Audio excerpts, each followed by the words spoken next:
Very good evening. EPOM TALKS meeting tabirum singko aham makta taram nok cheri loyena every Friday 7:45 ta mayam gidamakta EPOM TALKS mayam yengbuduna lebiyo ado ngasi su yamna top makhal gi akhoi personality ma puraga lakcheri mayam gidamakta ngasi gidamakta pujarak le akhoi special guest se Dr Haorungbam Teresa Deputy Director Manipur State AIDS Control Society mayamna Max haina khangnaba aduga mayamna su akhoi ngasigi kenosida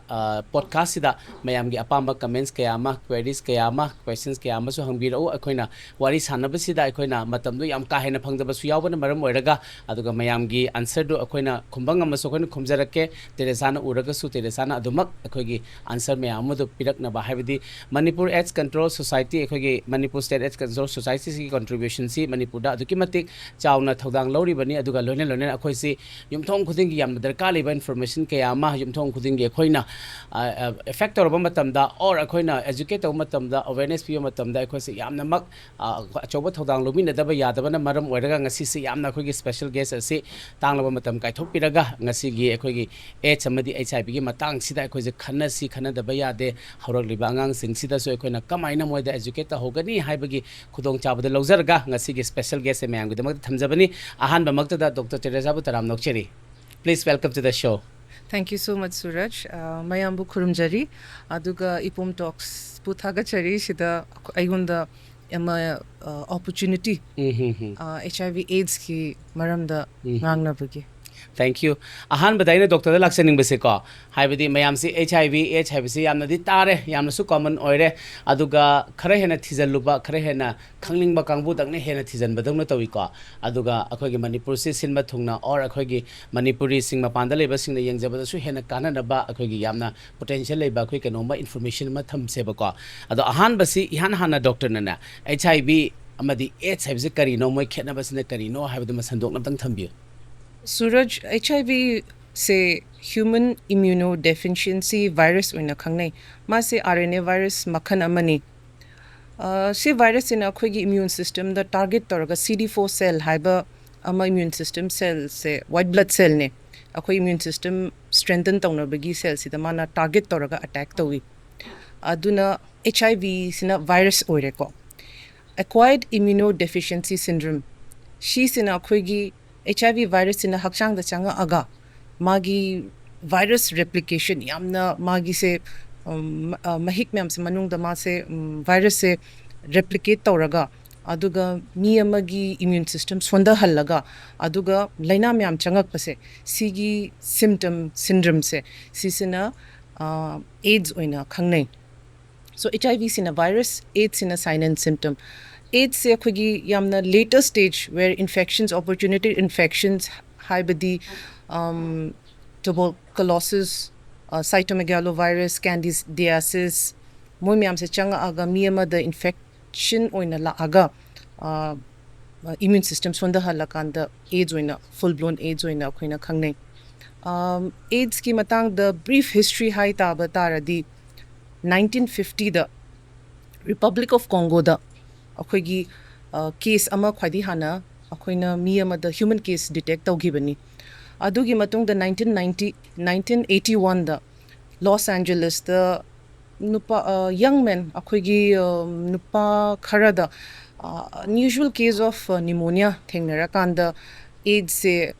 akhoina thengnagibani aduga 1983 da virus se HIV akhoi virus se akhoina Paris da tongana smain to virus amalei na lakho discover tawgibane aduga India gi oina history haitara di 1986 da Chennai da Dr Suniti Solomon aduga magi student Dr Selappa Nirmala sina female sex workers da moigi blood sample sida 6 blood samples se positive lakhi se virus ki ko at 1986 da thengnar kan da 1987 se the 135 cases India da yaure duga HIV se sando ma se sandok pa ya ne na recognize to ba study to ra kan da khangba hore Manipur sida 1989 da sample lawgiba aduga 1990 da akhoi HIV magi se virus se akhoi thingnagibani in akhoi intravenous drug users ki blood sample amada. So she sina yamna brief history ama leizare regarding HIV and AIDS. माने doctor नसु याम मरिक चुमना थंबीरे दुगा मयाम सिसु खंगमिना बम मथौ ताबा हाबिदि सिसिमा दुम exist तौरगा लेरिबनिना अदुबो हौजिक science की अखोगी चौखलकपगी मतुंगिना ads से हानगी दु माने याम किनाबा दगी यामना अखोय केनो इनागा खन्नाबा को अदुबो still हौजिक से स्टिग्मा एंड डिस्क्रिमिनेशन क्या अमदि लेरि नत्रा सिगी स्टिग्मा एंड डिस्क्रिमिनेशन सी अखोयना कमाइना सोसाइटी दा कमाइना मैसेज से अखोयना कन्वे तौबा याय अदु कमाइना मोय से हाबिदि एड्स ना नारबा HIV सिना सोखलबा सिंगसिदा अखोय कमाइना मोयसी प्रिकॉशन लौबा लोइना लोइना ना मोयदा अवेयरनेस कमाइना थंबदी याय Suraj, regarding akhoi stigma and discrimination di matang sida akhoi general public ta akhoi kai gino stigma and discrimination lai se akhoi na thigala kanda akhoi na su isan experience tawra kanda fear amalai ko akiba amalai kai gino have the akhoi na information laita ba HIV AIDS ki matang da yam phajana laita bni na akiba amalai re discrimination lai kai gino har di akhoi ma se HIV se basically AIDS se akhoi IDUs gumbada hana thing female sex workers IDUs gumbada MSM gumbada thing na rakpagi moral ama policing ama su lai gre dui mathak tu da discrimination su lai psychological social factors su lai re si sina akhoi stigma and discrimination se yam kalli se manipur da adu sigi cycles akhoi break tawta di kamaina tawba ta bane hairadi information education se amna phajana leiba ta ba proper leiba ta ba what is AIDS HIV se kaino sign and symptoms se kaino akhoi hidak kadai da chabi ai kadai da test of bai stigma and discrimination gi matang sida akhoi legal protection which is akhoi HIV and AIDS Prevention and Control Act 2017 laizare ko aduga healthcare workers me am akhoi train tawbiba community support yam darkar oi to fight stigma and discrimination in Manipur or in any part of the world. Aduga khigi positive role model haibadi ART therapy loba mi ama aduga HIV ka saguna ba hing ba mi ama yamna healthy oina yamna phajana society da leira kandama dum thola aga ama positive role model already akhoi de am kana gani so continuation oina stigma and discrimination gi continuation oina small awareness machama ai piba gi khudong chaba lawja hoge akhoi HIV se 4 mode of transmission lay magi lambi se mari khaktang lay miyama dagi miyama da transfer tawbagi ahan bana infected syringes and needles share tawba taradi akhoi HIV virus HIV se sandokani second ani shubana miyama gi miyoiba amagi HIV status khangdana akoina yumban bagi lambi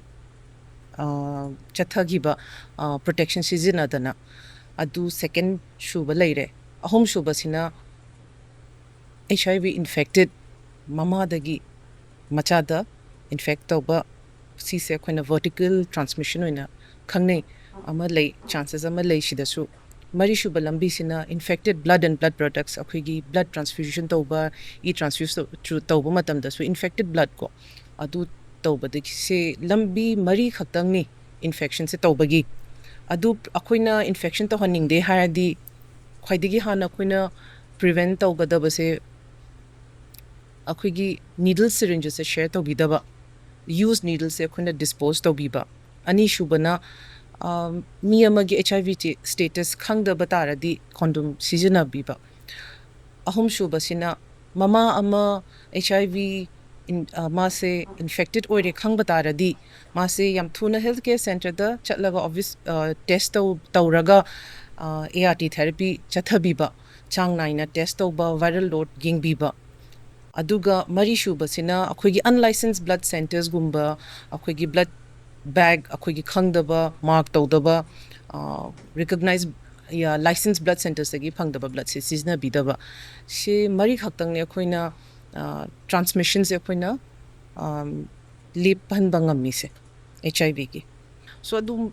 mari just lambi mari da dum prevent mari si khatane maru oina khoina protection lo de se natra khoina aware oi de se samna ha kanda aduga horali ba angang sing da so khoina education pi de se mari si gi channel mari ha ba tare ti channel mari se dum mafam matam chana moina stop taw tar di precaution lo bi tar di HIV sandok pe gi chances chulai lekte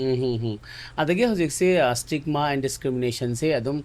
hanadi yamna kano tawra me du hojik ti hanaga hairu taragadi ekhoi gi doctor na haibi se ekhoi gi 1990s tagi manipur da changa khibane hai ko ado sidai sida hanadi HIV AIDS na nare habasi mayamna tongana society dagi tongana inthokpa magi kano so khoina thengna jaki ko ado hojik pudi mayam se education phangba haigadra awareness yawba haigadra aduna khitang budi phare ado so still अखोगी infected ओइरबा अखोगी individual सिंग दि मोय दि stigma and discrimination से अदुम फाउरी हैबा कयामा खोना ताजै को सिगी मतंग सिदा अखोगी government की ओइबा और Manipur state AIDS control society की ओइबा करी करी थौदांग दि लोबी बगे सिदा चुमे Suraj because discrimination se hujik mean anatana self discrimination haiba sumalae haibadi masama akhina thingna bada HIV ga saguna na hingba mi se mi na haidri mamang de ma se HIV infected oi khanjabagi magi wakhan hana dum sondhara su dum leijabani nungai tana su dum leijabani ba adui mathak tu na mi shingi empathy sympathy wat padagira moina ki badagira ki ba HIV virus se kaino AIDS se kaino khangdabigi khangdaba pot se ki hainei dana so adu tawbadagi stigma discrimination se migon dagi shu isana su dum tawba discrimination tawba dum thengna jare ko so adu gi damak Indian government na act ma pass tawza gre ko in April 2017 and ma se September 2018 dagi enforced tawgreba she say HIV AIDS Prevention and Control Act 2017 she say akhoi ekdam game changer law haibe yai act haibe yai kari facilitate acts na facilitate tawba se akhoi gi HIV infected individual ma'am se nupa ogera nupi ogera angang ogera ko moi ma'am se protect tawbani against first is discrimination stigma and discrimination first akhoi discrimination haibadi thabak ki mafam da or yum da lemina bada employment thabak haibadi employment towards employment family ki matam oiro or social circle da discriminate to bi da ba second is HIV infected person magi kari hashi ke HIV status se ama mina normally ama atopa mi da haido pa yade ba cd individual masagi akoigi infected person akoi HIV ga sagun na hingba mido mama masana aina monda haining de magonda layeba consent se adu malaire ko aduga confidentiality haibadi HIV status miyamagi HIV status se yamna akoina important oina lobby ba kaino di stigma and discrimination laibani na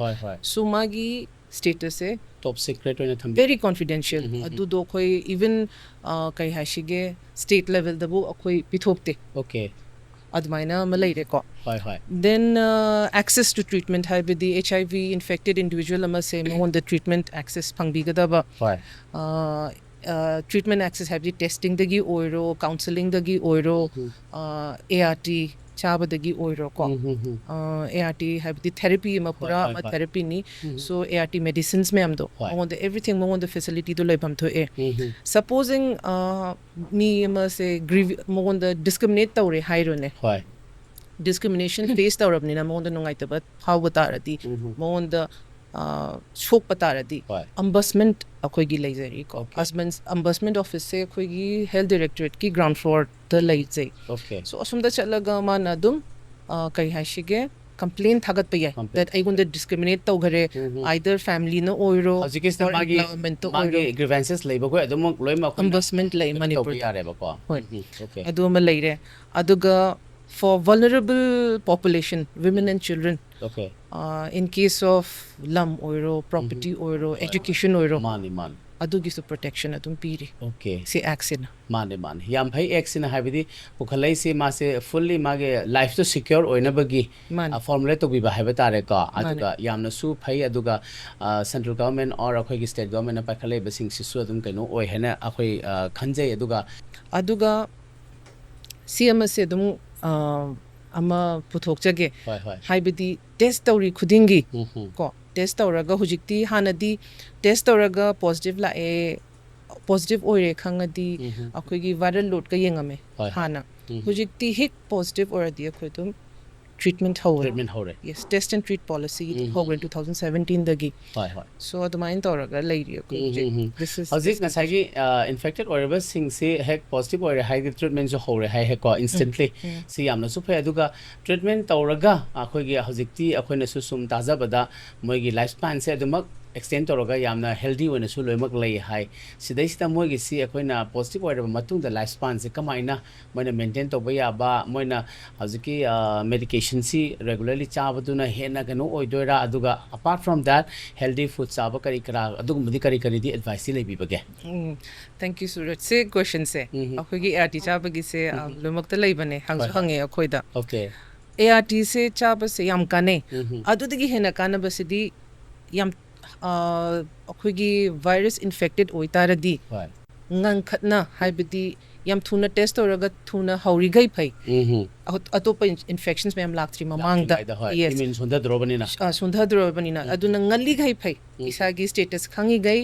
treatment sing ngali gai thuna haurigai phai adu ngali gai adugi kanaba se kaino haibada mortality haibidi shiba gi chances handharakani ba akoigi highly infected stage yamna virus yam load wanga adi masai immune sundharabnina hidak pi bada dum matamdi dum change ko aduna adu ma leire adu hujikti phazana adherent oina chang naina hidak chabiradi lifelong ne okay lifelong adum leiba akhoi thingna jai ko akhoi individuals thingna jai moi adum healthy individual oina adum leiri akhoi marakta kaishuma gunda hidak chabagi khotpagi kai haitiki affect adu hana hidak charam dagi khitang magonda wari se akhoi normal antibiotic book mangani chaw hoidun bande akhoi talline ba so ART gi se lifelong drug oi banina so mentally prepared to be ba okay aduga adum healthy lifestyle normal healthy lifestyle mean adum leja badu dum tawza ba aduga yam chang naina hoi atok tana marak tok ta bi hidak chabiradi lifelong ne leidoise mani yam phabani habidi masi medication se phajana tawraga aduga mana dum magi lifestyle du mana su self motivated oibam darka leire natra adu oitaradi my lifespan se mayam normal le se chapmane habani natra yamna kanaba makhalamni in case hoidana naruraga su ekoina kano tawbase duga doctor na thambiri se hek mana chingnabadagi hana advance oina test tok thokpasini hena kanai habani natra yam kanai adu in fact aina request tawning se miobelo makta chahida amarak adum test to be hemoglobin yeng badaina blood sugar yeng bagum ko HIV status yeng ba kashu kai dina khalle mane ai su dum chahida dum every year dum chahi ki tawzai ko aduna kai haisigi maram chat nai da ba mina tawhom to HIV test tawhom tho e kainom pharak torak toramani dun HIV test tawrine adugi wakhan londo concept se khitang asumdagi hongba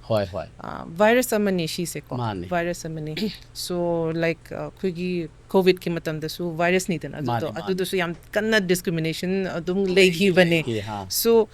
see the virus amani kamaina spread to we khangi kamain sando e khanga banina sandok tana bagi lambi dum chatpi ba atuga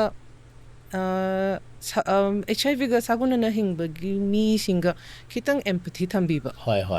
ko discriminate to bi da ba kayino ha di discriminate to ri gai mi shu dum magi status to lot to neba lot labani na hidak to chara oi ya ma se compliant oi ba aduna hina khoi society da sandok to neba mane aduna akoina moiga dum to some level akhoi gi understanding thambi ba empathy thambi radi adu ma su dum comfortable obi haladi Mani mani. society da sandopagi chances yam wala Mani mani. Habidi infected or everything se koina mabuk na ta na ba tobi ba habitare natra wakan ngai ta na ba koina moi bu han thana lobi da ba adum akoina moi da han thana loba moina akoina ngang ba che ba to basina sandorpagi chances su helak to ni aduga moi gi life sing su le na mahan gi do ni natra ma hoi habidi moi tala ani hidak chaba oi nungai ra oi aduga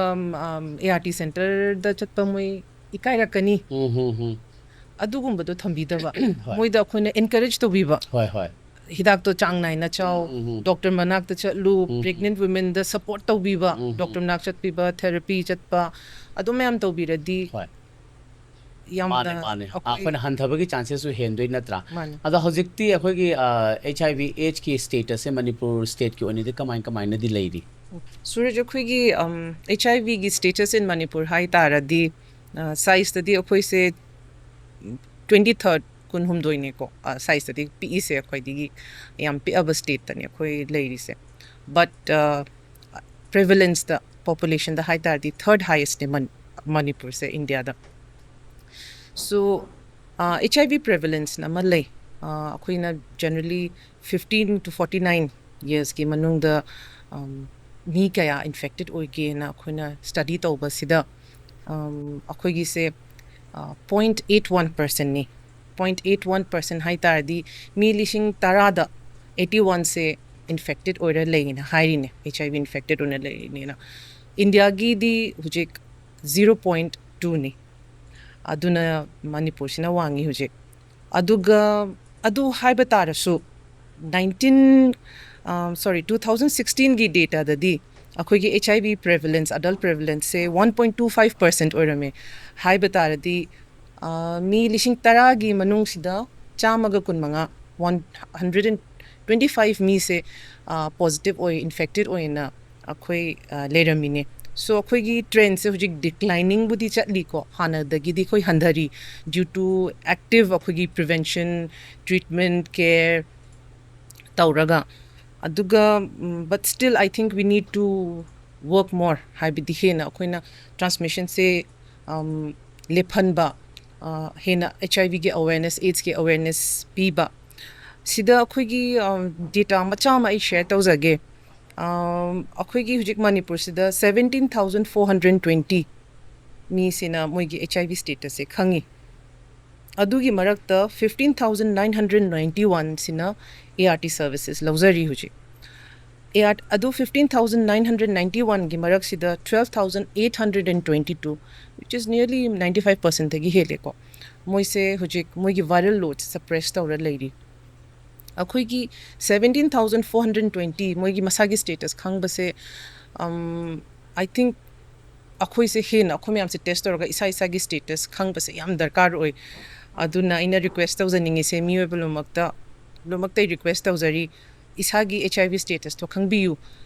se isagi report se status se yamna confidential oina akoina thamjagani aduga isana khangaga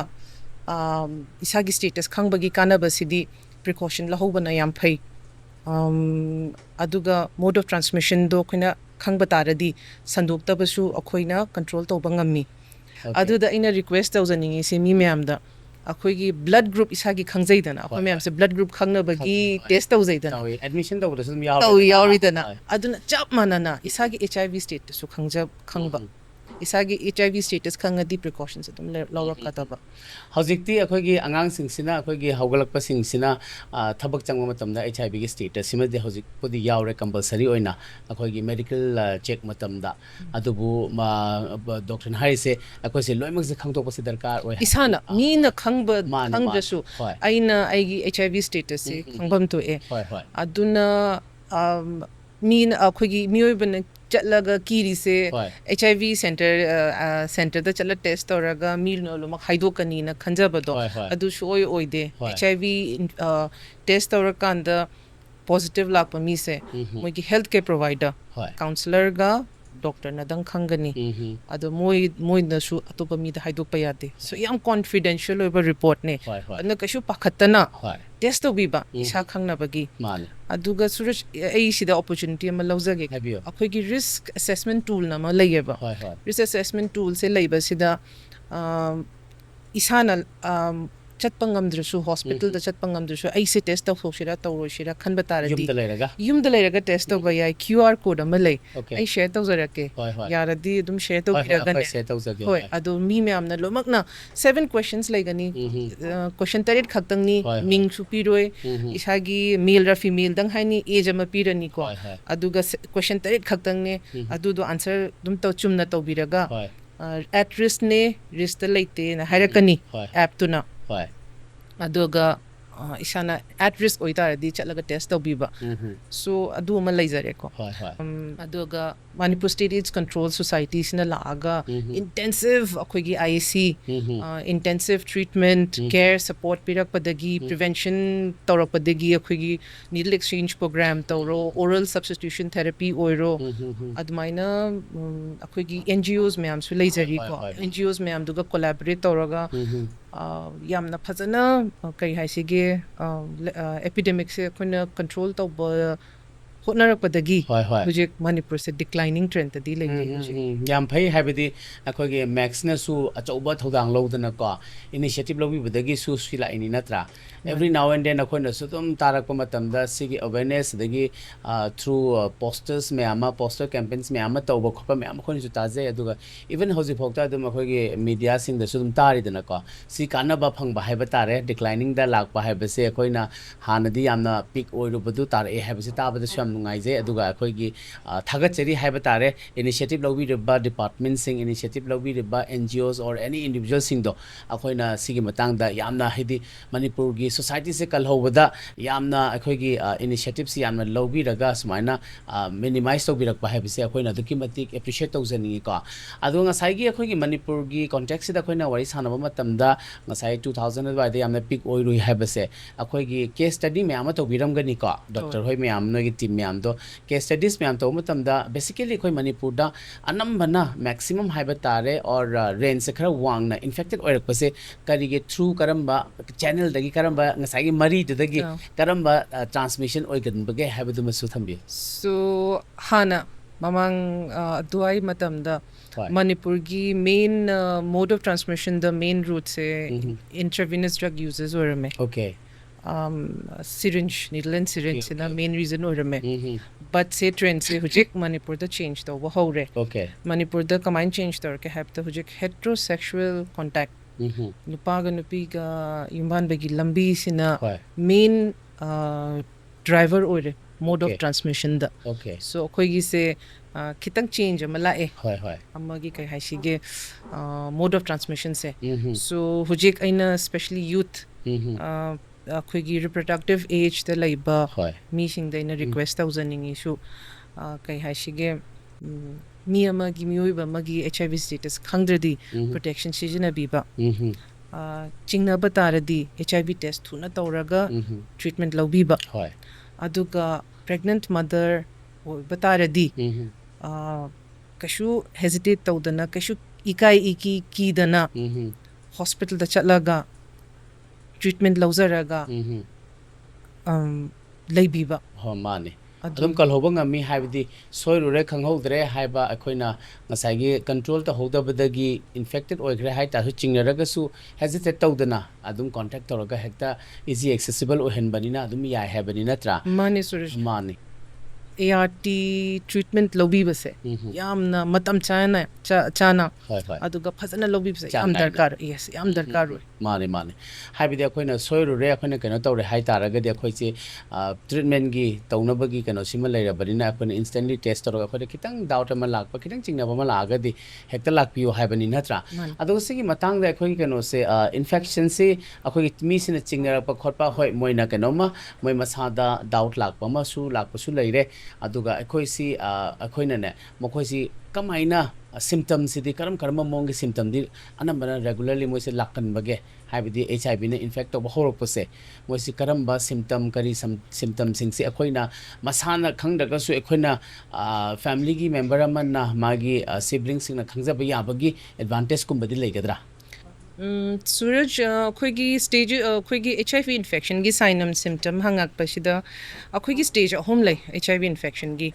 khwaidagi ahanba stage se akoigi acute HIV infection oina khangnai adudo haptha ama hapta ani aduga hapta mari gi matungda after exposure isa se exposure kanda sign symptom lakani kamaina lake haibada akhoi gi lahau indham chanba hakchang sondhaba skin the rashes gumba lakpa khanau nungai ta ba maring chakpa akhoi gi hakchang muscle gumba joint gumba naba humang anapi nungdangda humangga kangba kotmain tawbase utlakani initial stage da adugi matungda akhoi chronic HIV infection haina su second ama leire ko shida 20 mi amana ma patients ina magi sign and symptom thoidokna ma khangoi mangonda thoksu thola oi aduna ma adu matam sida magi hakchang manung sida virus ina replicate tora leidone go transmission su gi chances so wanga kadabane shi matam sida adugi matung the third sina full blown AIDS to leire ko AIDS sida simain ka main to we hai basida chahi after 7 to 10 years chahi tara gi matung the khangakani adudo khoina HIV wasting disease syndrome oina su khangnei sida kamain torakani haiba sida khoigi weight loss lakani khoigi chronic diarrhea gumba lakani fever khoigi laihau se hidak chara su pharoi cough su pak pharoi hidak chara matung da skin blotches oina skin gi rashes to chaw na ka blotch na mapak na tmaina tholakani so shi gi se infection tor matungi timeline gi bound oiraga magi symptoms se utlae ni amada ngasagi blood transfusion gi matang sida su yamna khona nauringai matam da haba tare yamna conflict oi ba kaya ma su thoki ko haibadi akhoi gi examine to the bahagadra test to the bahagadra something emergency or naga moise infused to kiba suma me am yawbadagi unfortunate or kiba sing sigi kano sing sidi ka maina hojikti khara di han tharab no male ta basu khatang budi wat pa male ka ado sigi status is ka main to pili manipur dati huji phawdi blood and blood transfusion last year gumba de blood transfusion de gi infected oi pati manipur da gi di case gumba di laitri okay aduga national blood policy na soma government of India na thadokhi bani adu the blood center amana moigi kari haisige testing se amaina tawgada bano kai test tawgada bano blood centers lai se khoigi manipur da tarit ni se tarit sing se moida assess tawna bagi moigi monitor tawna bagi akhoi da state blood transfusion council so dum lairi so adu myam bodies lairi banina monitoring bodies lairi banina manipur dati blood and blood transfusion gi through the infection to be chances ti name howziki doctor akhoi ngasai gi transfusion se blood ki transfusion to basida su akhona risk lai haina kya ma haina gi belai ko sigi matang da hojik se akhoi gi patient party amana hekta mak akhoi gi blood se dumak loroga ka pa yara bra haibdi donor sing se akhoi gi voluntary organization me amar su dumak lai ri ko aduga masana sula aga akhoi gi addicted person kangbuna su donor organ la aga moina adugumba akhoi gi patient party group tagi moina paisa khara phangna bagi mongda toba kya ma su yaudaba di natte ko sigi matang da hojik se akhoina HIV AIDS se khoina keno tawna bagi damak अखोइदा ngasai blood requirement leba matamda hekta akoina lawraga blood ki akhoi kano sidagi blood bank tagi haba tare ka hospital amadagi oresu akhoi gi magi blood group se phangdaga di thina badum chenai dana aduga last minute sudum mi ama donor ama tholakpada adudagi heta tawbiu ka haiba su yaudaba nate emergency da sigi matang sa khoi se risk laitrabra hojikti blood se moina sample lawbi ba matamda donor sing dagi lawu matamda phajana screen tawbirabra aduga akhoi ji patient party amana ekta adum blood bank amadagi heta lawbasi akhoi advisable oirabra haibadum su gita thambi hujik manipur the blood center taret ne akhoi gi state government as well as central government support tawri se so blood center taret habzi rims jenim se malai sare sija babina laire blood center chorchandpur blood center thobal blood center tamilnadu okay so moising se akhoi gi kai haishige blood donor ama se hekta donate toge hai blood to base yada bane screening procedures le okay so first of all blood donor ama lak pasida magi health checkup ama lakani health checkup lak pasida counselor mana magi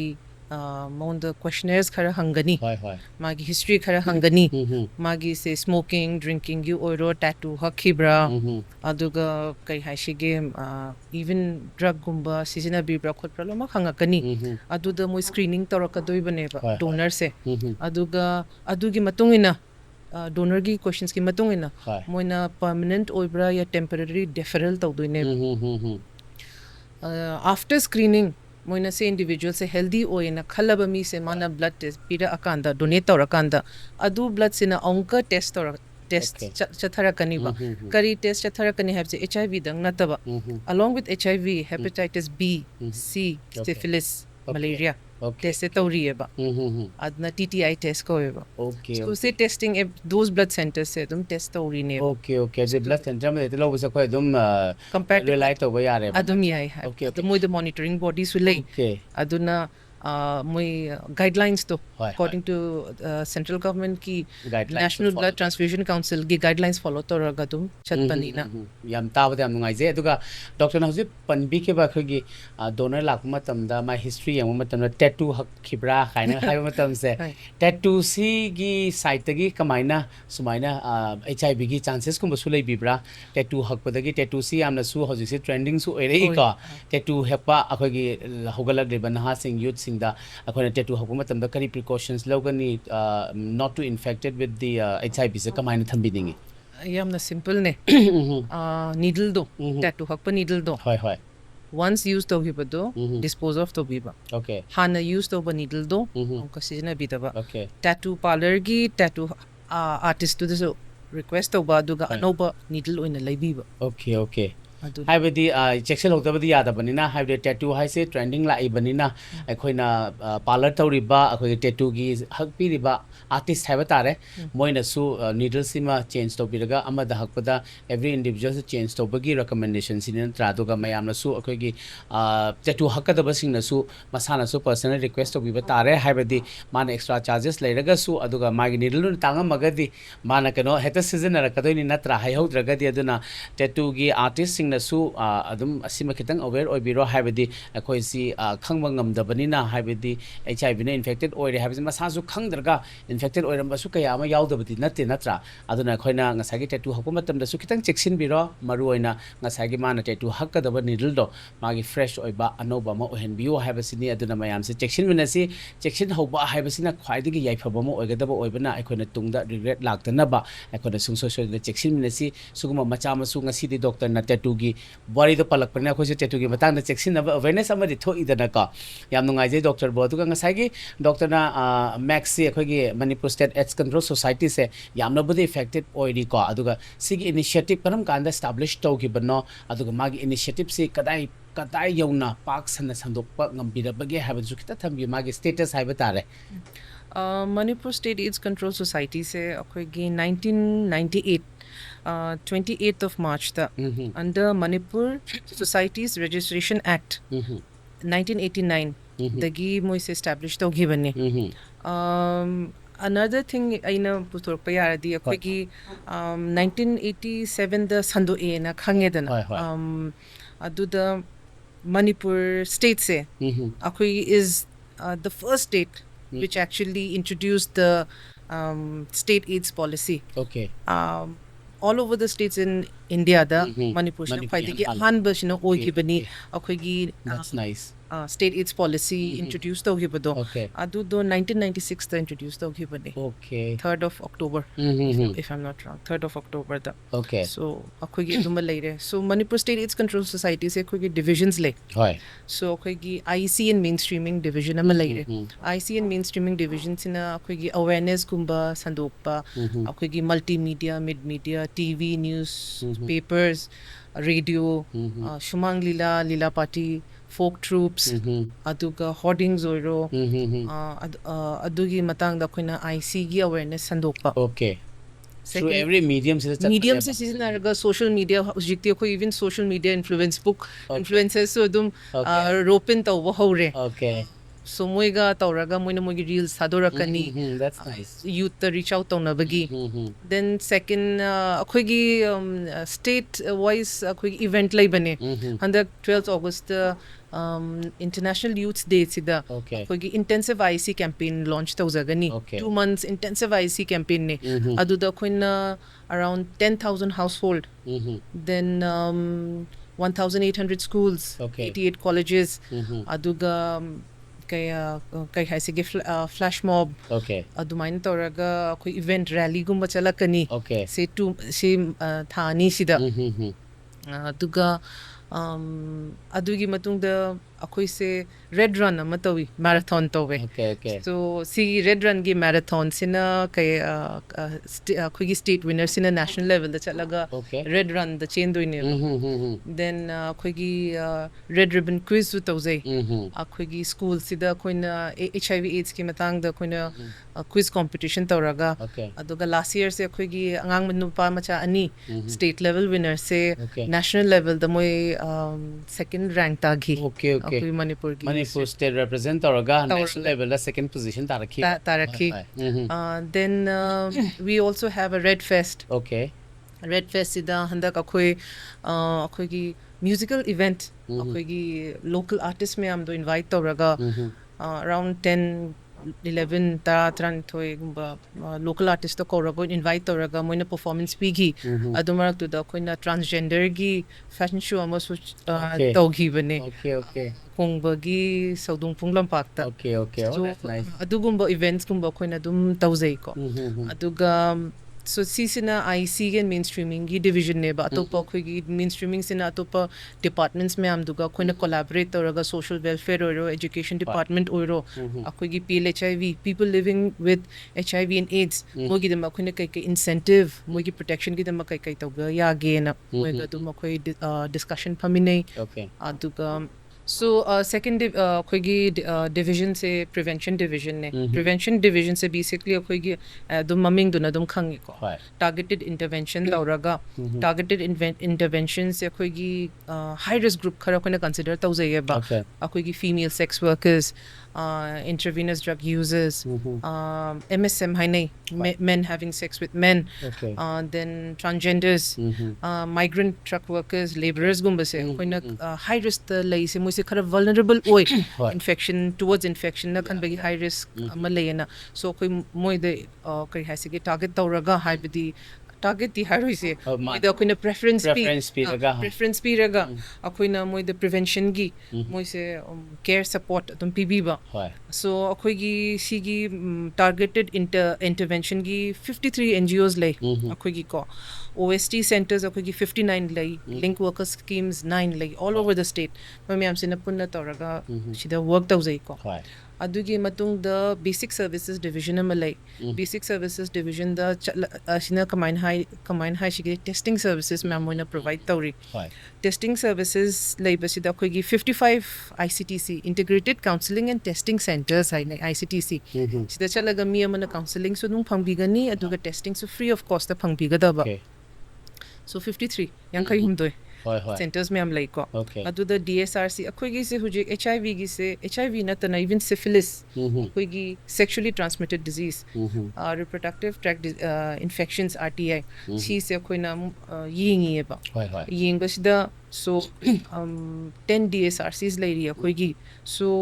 health aina haning bisdi a health facility for testing and services the all over the state ti khoi laizari sida testing tawre moigi reactive oibra positive oibra khangani adui matung da khoi gi care support and treatment CST division lai CST division sina once me mu individual ama se positive ne khangbatar di magi care tawba magi support tawba magi treatment as in khoi gi ART therapy chathaba mana dum yengakani ART therapy chathari ngai sida khoigi huji all over the state se tarahum doine lairi se so sida therapy chathari ngai da ni khara ai atopa handokpasu lei chadabasu lei chenthukibsu lei so adu myam do loss to follow up ka wi ko koina hainei ko so moi myam individual se dum koina onka khomjan doini hidak chana bagi onka kaushalaga pisana bagi so adumaina leire CST division ama leire adui matung da SI strategic information na division ama lei aduna akhoi research gumba case studies gumba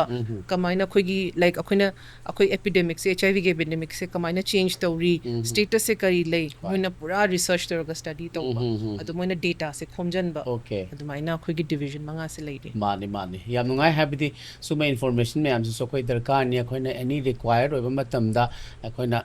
easily information se khanga ga di akhoi approach to su laire na cha aduga ngasai gi Manipur State AIDS Control Society se akhoi gi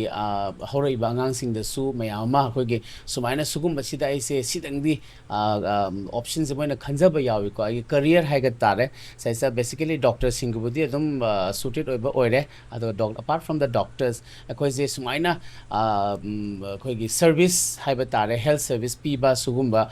platform sida akhoi su sumaina expose to zaningi career se sumaina semningi aduga society sida akhoi su suguma me amse help support tawraga aigi career su oiba aduga ai sumaina sugumba akhoi gi HIV AIDS ki matang sida ai su hen awareness piraga yamna strong member am oining bagi kano sida lakta raga di sigum career options sidi ka de di lebi bagi max ta adum aina haizabagum akhoi division ki matung inna akhoi journalism gumba tawba tardi multimedia gumba tawtardi IC adum leizare ko adui matung da akhoi NGOs में हम दो social service social work लोगा social studies gumba lower students ki laser hai then we have testing the lab technicians nurses doctors mein am ki tum khoi de laser hai and even khoi gi researchers mein am gi shutum options te tum laser so yam na vast roina khoi se pura kai hai se ke department ama khak tang natte hai se bo one but yam multifaceted oiba department ne hore bangang sing da su le ai se max ta tawningi thabak se aduga ai su kitang contribute tawningi haiba kaya ma le angang sing si amna challenging oi bangang sing am yaurok panina moi da su kitang Manipur AIDS Control Society contribution moi na pamjab du lairaga de moi options opt tawba yai da na ka aduga yam nungai ngasi doctor na khoi gi yamna in depth and information me ama piba se matam su lo shil lagle adubu akhoi gi hojiki common oina oiriba ngasai gi doctor na su thambi ki ba akhoi gi kai hai tare akhoi gi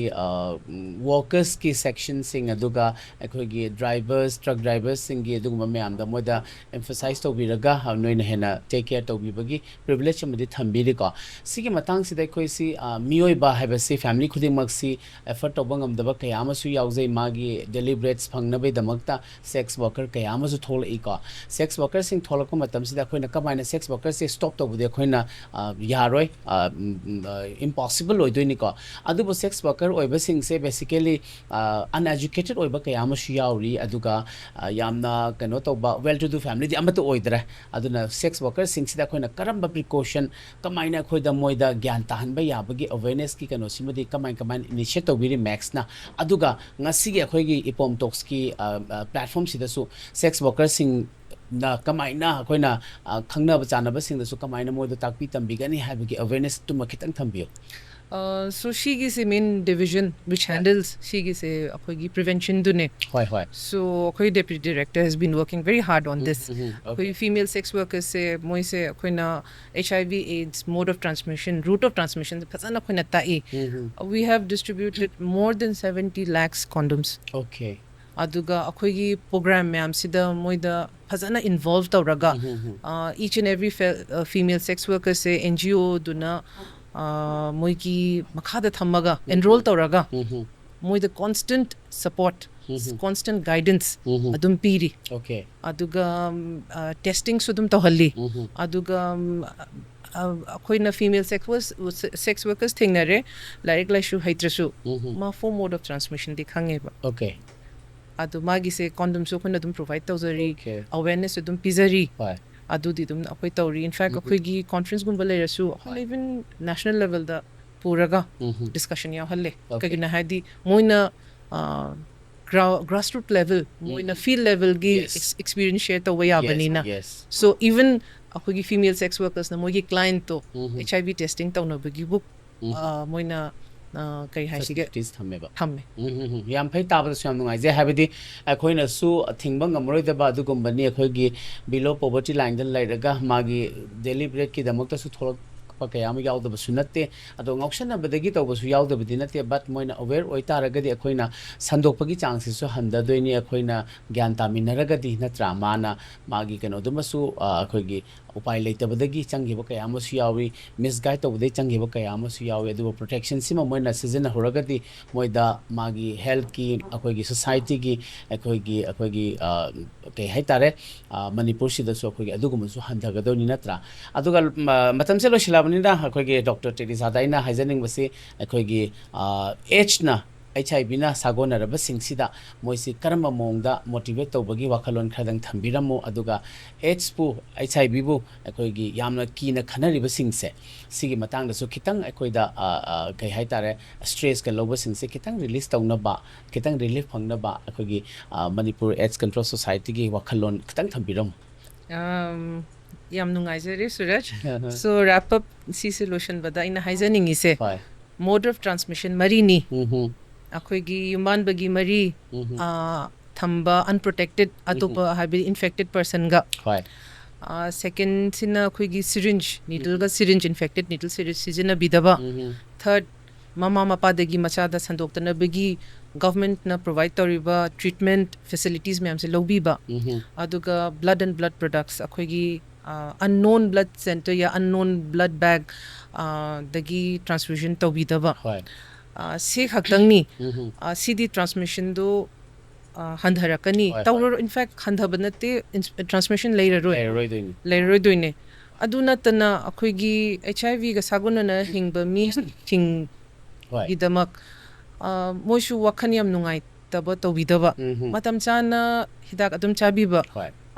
punsi se nungai na nusana dum hingbiba duga atupa khoina aina general public ta request tawning ise stigma gumba discriminate tawba tathi tawina tawbidaba virus makhanama ni mass infected oigrabani khangbiraga chection thawrang adum lawjaraga moiga adum akhoi laiminaba bada kashu kaide faminaba su kashu kaide kon bada kaide miyama kon bada paibi bada monda nukshibi bada nuksibadang ne sandok toise miyoi base aw mahikti natte mane adune adumaina khanbiba aduga aina haijari base kaubusu yauni mi khara angka hangning basu questions lermgani aduna khoigi national toll free number lay 1097 okay so adum si se kai hai shige languages tra turup tane okay so meiteron sudum provision pi okay aduna adum phone to view 1097 sida aduga individually kainum khangning adi adum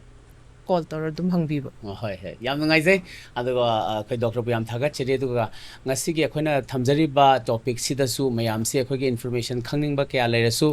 doctor na su thamme 1097 toll free sida toroga akhoi gi different languages me am yaure akhoi gi manipuri su yaure haira banina yam kana ba mo oigani aduga akhoina karamba mong de khoi se healthy society ma khoina leina ba hona bada sigi AIDS amadi HIV gi sigi su yamna darkar oi ba mo oi ba maram oiraga akhoi se lari haiba lari tabagi akhoigi karisu leitabida khenaba thamdabida akhoi amana amaga akhoi si support tawinaba aduga ngasai maru oiba channel mari doctor na thambiri basi akhoina adu phajana marik chumna khangna chatpiba adu akhoina miyoi ba haibasi soiruba ngamuba adagi out of magi kenoda choice oikiba aduga mayama leitaba yaudaba natte maram aduna akhoji cheksil hoba haibasina khwaidagi yaifaba mo oidoini aduga cheksil hoba haiba matamda akhoina awareness sima yaudragadi cheksin basi karamna cheksin gani haibasima khangdaba kaya ma yaudaba natte aduna ngasigi Dr Teresa na pubirakli ba akhoi gi wakhalon mayam sida mayam cheksin gada ba akhoi gi mode of transmission gi akhoi gi channel mari sima mayam suksoi soidana kaubiganu aduga akhoi khangna chana ba nungsi chana ba akhoi gi imung manon friend circle su mayam si akhoi gi message spread tongmina si aduga manipur sida akhoi gi ngasai gi nungai ba paw haiba tare 1990 daga akhoi gi manipur da changa aga akhoi se hausi declining gi stage ta hana de akhoi se third position daga leirui haiba se sigi position sidi yamna phaba position natte aduna akhoi kitang ꯈꯟꯊꯃꯤꯟꯅꯔꯒ ꯑꯩꯈꯣꯏꯁꯦ ꯒ꯭ꯌꯥꯟ ꯇꯥꯃꯤꯟꯅꯁꯤ ꯑꯗꯨꯒ even poor of the poorest ka oidana ꯑꯩꯈꯣꯏꯒꯤ sex worker ꯑꯣꯏꯅ ꯊꯣꯛꯂꯛꯏꯕꯁꯤꯡꯁꯨ ꯑꯩꯈꯣꯏꯅ help ꯇꯧꯕꯗꯤ ꯉꯝꯗꯦ ꯑꯗꯨꯕꯨ ꯃꯣꯏꯒꯤ ꯃꯁꯥꯒꯤ ꯁꯣꯛꯇꯅꯕ ꯐ꯭ꯌꯨꯆꯔꯗ ꯈꯤꯇꯪꯃꯛ ꯃꯣꯏꯁꯤ ꯑꯩꯈꯣꯏꯒꯤ ꯄꯨꯟꯁꯤ ꯅꯨꯡꯁꯥꯡꯅ ꯍꯤꯡꯅꯕꯒꯤꯗꯃꯛꯇ ꯃꯌꯥꯝꯅꯁꯨ ꯁꯄꯣꯔꯠꯁꯦ ꯇꯧꯃꯤꯟꯅꯁꯤ ꯑꯗꯨꯒ HIV ꯅ infected ꯑꯣꯏꯔꯕꯁꯤꯡꯁꯨ ꯃꯁꯥꯅ ꯈꯪꯖꯔꯒ ꯔꯤꯌꯦꯂꯥꯏꯖ ꯇꯧꯖꯔꯒ ARTꯒꯤ ꯊꯦꯔꯥꯄꯤꯒ ꯂꯧꯔꯒ ꯂꯩꯔꯤꯕꯁꯤꯡꯁꯤꯁꯨ ꯑꯩꯈꯣꯏꯅ encourage ꯇꯧꯃꯤꯟꯅꯁꯤ ꯑꯩꯈꯣꯏ ꯃꯤꯑꯣꯏꯕ ꯍꯥꯏꯕꯁꯤ ꯑꯃꯅ ꯍꯥꯏꯕꯗꯤ ꯇꯥꯊꯤ ꯇꯥꯑꯣꯏꯅ ꯇꯧꯕ ꯍꯥꯏꯁꯤꯃꯛ ꯑꯗꯨꯛꯀꯤ ꯃꯇꯤꯛ ꯐꯠꯇꯦ ꯑꯩꯈꯣꯏꯒꯤ ꯂꯥꯏꯅꯁꯨ ꯏꯁꯣꯔꯅꯁꯨ ꯌꯥꯗꯕ ꯃꯈꯜ ꯑꯃꯅꯤ ꯑꯩꯈꯣꯏ ꯃꯤꯑꯣꯏꯕꯁꯦ ꯍꯥꯏꯕꯗꯤ ꯉꯁꯥꯏꯒꯤ ꯗꯣꯛꯇꯔꯅꯁꯨ ꯃꯔꯤꯛ ꯆꯨꯝꯅ ꯊꯝꯕꯤꯔꯤ ꯃꯅꯥꯛꯇ ꯐꯝꯃꯤꯟꯅꯕ ꯏꯚꯟ ꯑꯩꯈꯣꯏꯅ ꯀꯣꯟꯅꯕ ꯍꯛ ꯇꯧꯕ ꯀꯩꯁꯨ ꯄ꯭ꯔꯣꯕ꯭ꯂꯦꯝ ꯅꯠꯇꯦ ꯃꯥꯁꯦ ꯖꯁ ꯚꯥꯏꯔꯁ ꯑꯃꯈꯛꯅꯤꯅ ꯑꯩꯈꯣꯏꯅ ꯃꯈꯣꯏꯁꯦ ꯇꯥꯊꯤ ꯇꯥꯑꯣꯏꯅ ꯇꯧꯕꯤꯒꯅꯨ ꯑꯗꯨꯒ HIV AIDS ꯅ ꯑꯩꯈꯣꯏꯒꯤ infected ꯑꯣꯏꯔꯕ individualsꯤꯡꯁꯨ self motivated ꯑꯣꯏꯕꯤꯌꯨ ꯋꯥꯈꯜ ꯍꯟꯊꯕꯤꯒꯅꯨ ꯍꯥꯏꯕꯅꯤ ꯑꯗꯨꯒ ꯍꯧꯖꯤꯛꯁꯤ ꯚꯥꯏꯔꯁꯇꯨꯒꯤꯗꯃꯛꯇ ꯑꯩꯈꯣꯏꯒꯤ ꯁ꯭ꯇꯦꯠ ꯒꯣꯚꯔꯟꯃꯦꯟꯠꯅꯁꯨ ꯁꯦꯟꯇ꯭ꯔꯦꯜ ꯒꯣꯚꯔꯟꯃꯦꯟꯠꯅꯁꯨ ꯑꯩꯈꯣꯏꯒꯤ ꯁ꯭ꯄꯣꯟꯁꯔ ꯇꯧꯔꯒ ꯐ꯭ꯔꯤ ꯑꯣꯐ ꯀꯣꯁꯇ ꯂꯣꯏꯅꯃꯛ ꯇ꯭ꯔꯤꯠꯃꯦꯟꯒꯤꯗꯃꯛꯇ ꯊꯝꯖꯔꯤꯕꯁꯤ ꯃꯌꯥꯝꯁꯤꯒꯤ ꯁꯧꯒꯠꯅꯕ ꯑꯩꯈꯣꯏꯁꯦ ꯄꯨꯟꯁꯤ ꯅꯨꯡꯁꯥꯡꯅ ꯑꯗꯨꯒ ꯁꯣꯛꯈ꯭ꯔꯕꯁꯤꯡꯁꯨ ꯀꯟꯕꯤꯕ ꯁꯣꯛꯇꯅꯕꯒꯤꯗꯃꯛꯇꯁꯨ ꯃꯌꯥꯝꯁꯦ ꯑꯋꯦꯔ ꯑꯣꯏꯅꯕꯒꯤꯗꯃꯛꯇ ꯃꯅꯤꯄꯨꯔꯒꯤꯗꯃꯛꯇ ꯌꯥꯝꯅ ꯃꯇꯤꯡ ꯂꯩꯅ ꯆꯣꯡꯊꯣꯛꯄꯤꯔꯕ ꯃꯅꯤꯄꯨꯔ ꯁ꯭ꯇꯦꯠ AIDS ꯀꯟꯇ꯭ꯔꯣꯜ ꯁꯣꯁꯥꯏꯇꯤꯁꯤ ꯑꯩꯈꯣꯏꯅ ꯁꯧꯒꯠꯂꯒ ꯊꯥꯒꯠꯂꯒ ꯑꯩꯈꯣꯏꯅ ꯃꯈꯣꯏꯁꯤꯕꯨ ꯑꯦꯄ꯭ꯔꯤꯁꯤꯌꯦꯠ ꯇꯧꯕꯤꯔꯒ ꯃꯣꯏꯒꯤ ꯊꯧꯗꯥꯡ ꯃꯌꯥꯝꯗꯁꯨ ꯁꯄꯣꯔꯠ ꯇꯧꯃꯤꯟꯅꯁꯤ ꯑꯗꯨꯒ Manipur state AIDS control society ꯃꯌꯥꯝꯅ ꯃꯦꯛꯁ ꯍꯥꯏꯔꯤꯕꯁꯤ ꯁꯤꯒꯤ ꯊꯧꯗꯥꯡꯁꯤꯡꯁꯤ ꯑꯩꯈꯣꯏꯅ ꯌꯥꯝꯅ ꯆꯦꯂꯦꯟꯖꯤꯡ ꯑꯣꯏꯕ ꯀꯌꯥ ꯑꯃꯅꯤ ꯑꯗꯨꯒ ꯌꯥꯝꯅ vulnerable ꯑꯣꯏꯕ areas kaya amasu cover tawiribane mayamna support tawragadi henna mokhoisu pangal yauraga aikoi manipur society dagi ngasagi declining stage te di akoi se la e hena takpiri adubu henna drop tawraga akoi si akoi gi zone se pura free zone oikiba HIV adagi H leitaba state ama oibada mayam gi support ama changi mayam support tawminasi mayam awareness akoi piminasi aduga mayam si akoi gi amaga mateng pangnaraga infected oirabasu akoina support tawbisi aduga infect tawdribasingda tawdanabagi damakta su akoina checkin thorang si lahausi adu ngasagi doctor na marik chuna thambiriba akoi gi blood test ama tawruba akoi gi RS factor yengbagi adu maina akoi gi HIV gi status su akoina chahi khudingi amumuk yengbagi habitsing su thaminasi aduga health checkup tawba matamsu akoi gi HIV gi status simasu akoi check tawnabagi akoi gi habit ama akoi se thaminasi haibisi ma thamjaraga ngasigi oinadi akoi gi EPOM media na bothokchariba EPOM talks yengbiriba singdagi akoi gi ngasigi special guest Dr Teresa busu hanana thagacharaga yengbiriba mayam pumna maktagi akoi kainanaba yathang lawjage aduga kainadringai mamawoi na mayam comments ki khuthangda akoi gi feedbacks kaya ama mathang sina karamba guest unasige haiba mayam gi choice kaya ama sokori thambira u EPOM talks ki akoi gi platform sida mayam education awareness amadi mayam gi excitement oiba motivation oiba amadi entertaining oiba kaya ama puduna lakchage mayam nasu support tawira u mayam gi support gi matungina akoi nasu mayam gi damakta ahen mateng pangba ngamjagadabani habisi ma thamjaraga mayam dagi kainanaba yathang nizari kainadringai mangoina na akoi gi ngasi Dr Teresa na lengbi raktuna matam tanglam matam kai thupe damakta akoi gi EPOM media gi maike dagi honor ma samtang tawjage a token of appreciation for you. Thank you so much, Suraj. This is for you. Thank you. mayambo hanan thagachari ngasi gi oinadi EPOM talks na pujarai ba akoi gi special guest Dr Haorungbam Teresa Deputy Director Manipur State AIDS Control Society Max bu hanan thagachaba lonena ngasi gi miyang tabira pumna makpu hanan thagachari lonena kanana ba yathang nizari pinabirasi